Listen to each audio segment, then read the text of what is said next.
Why go Gemini if the range isn't significantly better?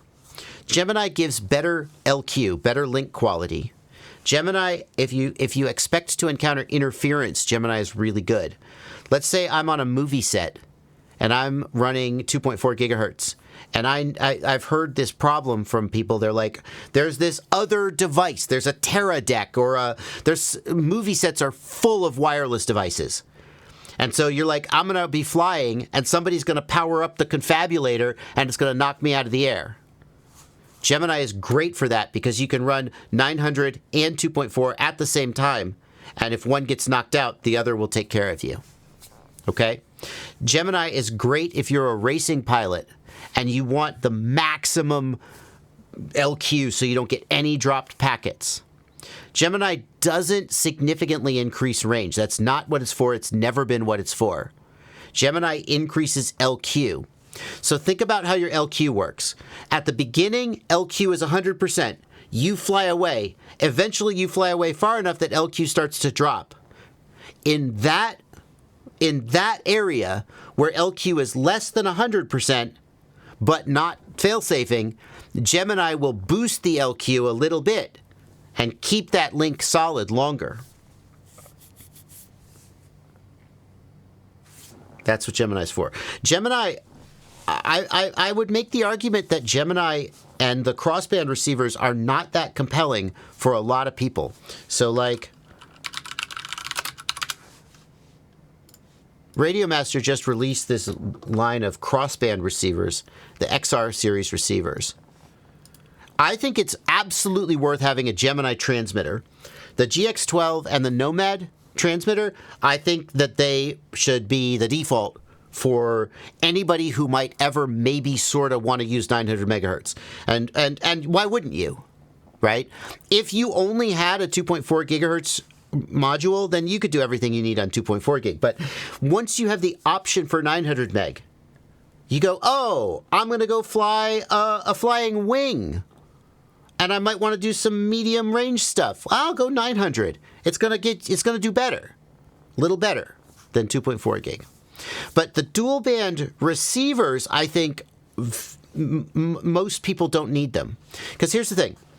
The point of a dual band receiver is that you can do 2.4 gigahertz today and 900 megahertz tomorrow without ever changing the antenna. All you do is go into your radio and you change the packet rate from 2.4 gig to 900, and now you're on 900. How often do you need to do that? If I have an airplane that's a long-range plane and it's on 900 megahertz, when will I ever be like, you know what? I can't use 900 meg today. I have to use 2.4. It's not that likely, is it? And if I have a racing drone that is on 2.4 gigahertz, when am I ever going to go, dang, I sure wish I could run 900 meg today, just today, right? You're probably just going to run that racing drone on 2.4 gigahertz all the time. So the dual band module lets you operate all of those models with one module, and that's beneficial. But only people who fly in places where there's a lot of interference will need the crossband functionality. Think about it. You've got crossband functionality, so you're transmitting on 2.4 and 900 at the same time. So what that means is I'm going to use 2.4 meg when I'm up close, 2.4 gig, when I'm up close, and get faster packet rates. And then I'm going to use 900 meg when I get far away and get longer range. That's how the FreeSky dual band system worked. It was low latency when you're up close and long range when you're far away.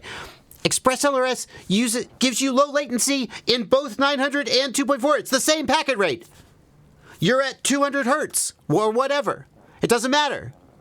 At that point, why wouldn't you just use 900 megahertz? Why would you ever be on 2.4 gigahertz if you've already got a big 900 megahertz antenna on your aircraft? And the only answer to that question that I can see is if you expect 900 megahertz to get knocked out by interference, and you need 2.4 as your failover, or vice versa. And most of the time, that's not an issue for most people. So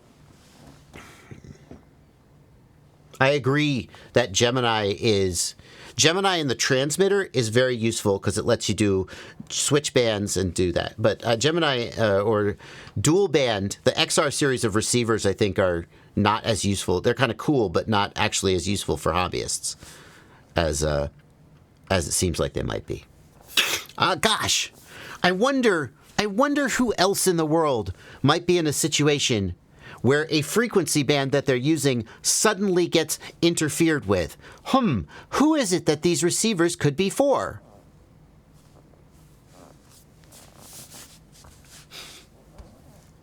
Enough said.